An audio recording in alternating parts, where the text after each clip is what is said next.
Update nga tayo sa Gilas Pilipinas at sa kanilang laban bukas na nga kontra sa Australia. Ito nga breaking news at sobrang nakakalungkot talaga ito. Ang inaasahan pa naman sanang tutulong sa Gilas Pilipinas na si Justin Brownlee.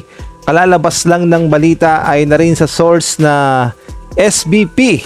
Hindi na nga makakapaglaro kontra sa Australia at ayon nga sa report may mga iniinda palang injury itong si Justin Brownlee. At ito nga yung mga iniinda niyang injury, hamstring strain, pilay sa likod ng hita, right leg. Peroneal tendinopathy, pilay sa gilid ng paa, ankle, right leg din. Left knee swelling, cartilage defects, namamaga, tuhod, sira, cartilage, kaliwa. Ayan nga yung mga inindang injury ni Justin Brownlee. At kung inyong mapapansin, talaga namang hirap siyang maglaro kontra New Zealand dahil nga sa mga iniinda niyang injury. Ngunit sa kabila nga niya ay positibo pa rin si Justin Brownlee at masayang humarap sa mga Gilas fans sa Australia. Ngunit talaga namang hindi na kinaya at nag-out na si Justin Brownlee, lalo na mabigat ang laban kontra nga dito sa Australia. At iniingatan na rin siya dahil paparating na rin ang PBA Governors Cup at kailangan din si Justin Brownlee. Kaya naman pagpapahingahin muna ang mangyayari dyan. All local players talaga ang lalaban para sa bayan kontra sa Australia. At alam naman nating lahat na maganda ang kanilang ipinakitang performance kontra New Zealand. Kaya naman magagamit nila yan sa laban naman sa Australia at full effort talaga.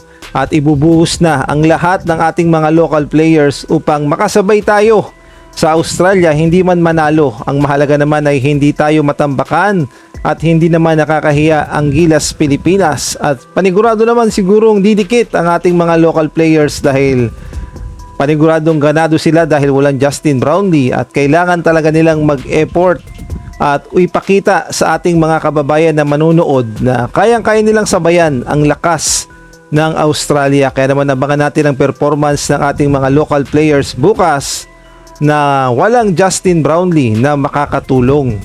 At sabihin na nating matatalo talaga ang Gilas Pilipinas bukas kontra sa Australia.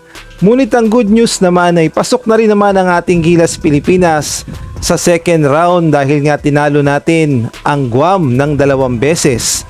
At ang New Zealand tinalo din ang Guam ng 2 beses kaya naman pasok ang Gilas Pilipinas sa second round.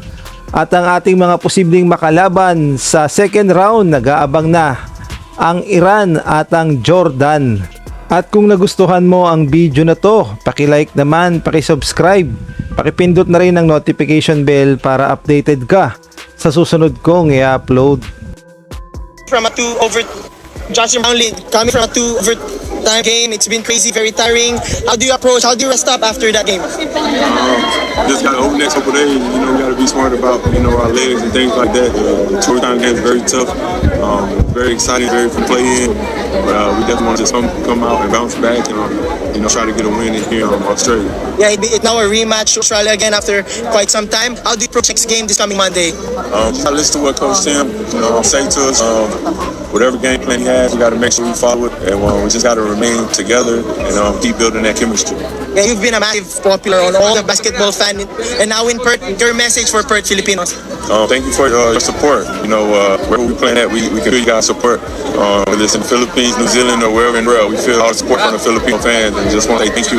We're going to try our hardest to put a great show for you guys. Thank you so much, very much an honor. Thank you.